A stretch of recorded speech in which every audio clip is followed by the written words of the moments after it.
สบายดีทุกท่านมื้อนี้เราจะมาเบิ่งเกี่ยวกับการตัดผ้าจีวรของของปู่นะพอดีเมื่อก่อนนั้นเราไปวัดดงเพิงนะก็พอดีไปกราบปู่แล้วก็เพิ่นก็มอบผ้าจีวรให้เนี่ยจำนวนหนึ่งเนาะอันนี้เราก็มาตัดเป็นขนาด A4 เลยเนาะเนี่ยเพิ่นก็ให้ซุ้มนี้ยังตัวนี้ยังบ่ทันได้ตัดเนาะแล้วก็ยังมีอีกอยู่หันอีกซุ้มนึงเนาะประมาณ3ซุ้มเพิ่นมอบให้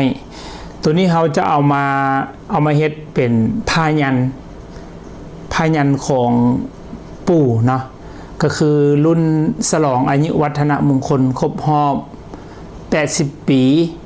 ก็พอดีเพิ่นเอาผ้ายันให้อันนี้สิลองเบิ่งแต่ได้ลมกระทางโรงงานแล้วเขาเจ้าว่าน่าจะได้อยู่แต่ว่าก็บ่ฮู้ว่าสิเป็นจังไดเนาะตัวนี้แม่นผ้ายันหุ้มเหมือนปู่แต่เป็นจีวรเพิ่นมอบให้นะเพิ่นมอบให้แต่นี่เฮาก็สิมาตัดเนาะตัวนี้ตัดเป็นที่เรียบร้อยแล้วตัวนี้นี่เนาะมันก็จะเป็นอันนี้ผืนกับบ่ใหญ่เนาะขนาด A4 มันก็สิประมาณซ้ำนี้ขนาด A4 ประมาณซ้ำนี้ขนาด A4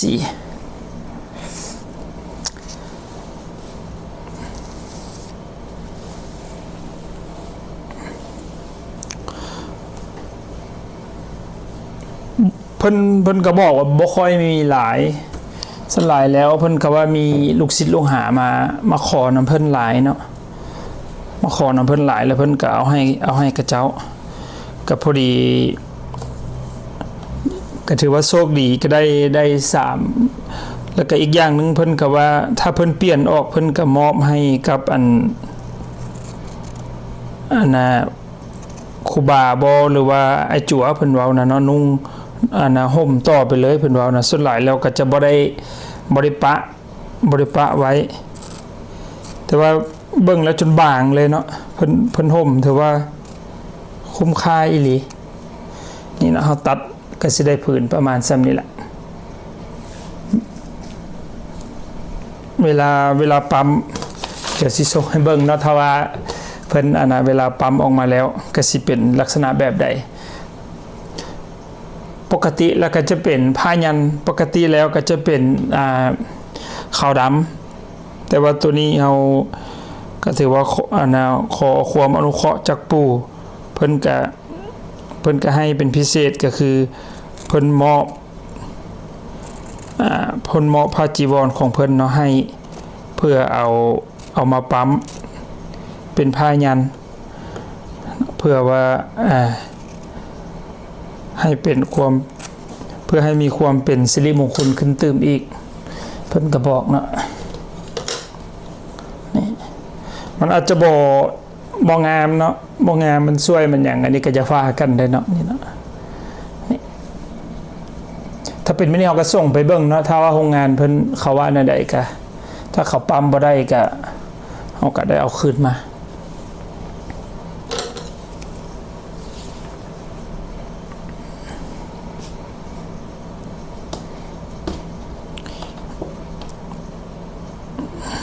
ขนาด A4 ก็สิตกคร่าวๆประมาณ21คูณ30นี่แหละเนาะบางตัวก็เพิ่นห่มจนซอดเนาะบางผืนก็เพิ่นห่มจนซอดเลยแล้วก็เพิ่นก็ห่มไปเฮ็ดเวียกเฮ็ดหยังเพิ่นแน่เนาะแต่ว่ามันก็คือว่าแล้วเนาะมันก็มีคุณค่าทางด้านจิตใจ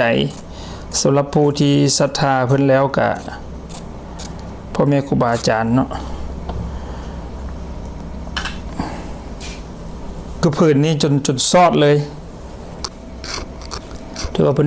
นห่มจนซอดได้ปู่บ่อีหลีเพิ่นก็บอกว่าเพิ่นบ่เปลี่ยนยังว่าหายากแล้วก็อึดหลายผ้าจีวรเพิ่นนี่บ่อีหลีบ่ได้ข้าพเจ้าก็ได้รับความเมตตาจากเพิ่นนี่แหละเนาะ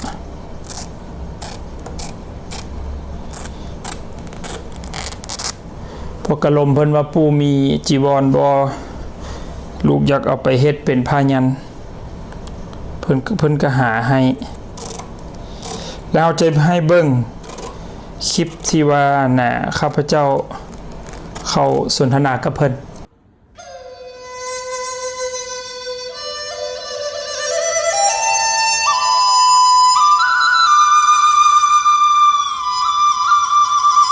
ซักไม่แล้วเดี๋ยวนั่งเถื่อกับอดนุ่งมาได้เอานุ่งไหม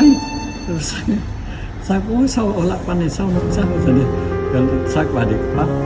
เอาไว้สันนะตอนนี้คือ ปัจจิวรตัวนี้สบงนะปู่ สบงแต่ผมพยายามเอาไว้ซื้อดีได้เอาลูกหลานมาขอหลายหลานขอเลยตอนนี้คือตรงเป็นตรงเขายิบมากเลยก็เลยนุ่งเลยนุ่งจนปัง ของแท้สิได้เอาตัดใส่เหรียญให้เขาแน่ให้เขาอันนี้ ใช่เป็นสบง โดย ตัวนี้ท่าสีท่าอย่างนั้น เพราะเป็นอย่างตามสภาพมันเลย สอดน้อยๆนี่มีบางสอดแล้วได้ซ่อมมันแก้วนุ่งหนีก็เลยให้นุ่งหนีให้เงินนุ่งหนี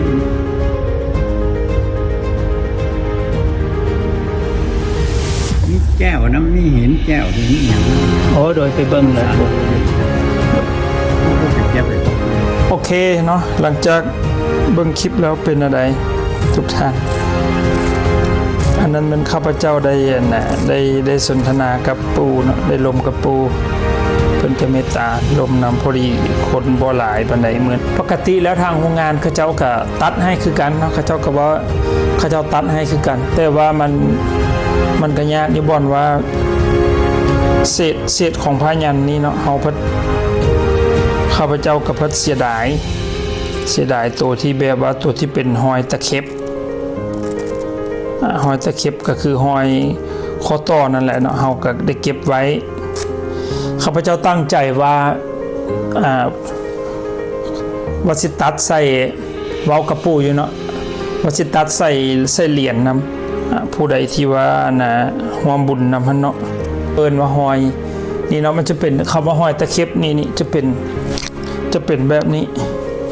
นี่เนาะนี่จะเป็นแบบนี้เขาเป็นแบบนี้ทางโรงงานเขาเจ้าว่าเขาเจ้าปั๊มบ่ได้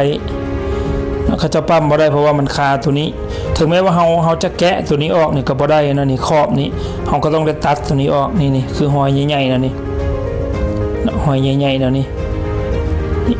อันนี้ก็ถือว่าเฮาก็ได้เอาไว้นะตัวนี้ก็เลยว่าได้ลงมือได้ตัดเอาเองข้าพเจ้าก็เลยได้ตัดเอาเองเพราะว่าเฮาตัดเองเฮาก็สิได้เก็บตัวว่าเป็นเศษฮะตัวที่เป็นแบบว่าโรงงานก็เจ้าบ่เอาฮะ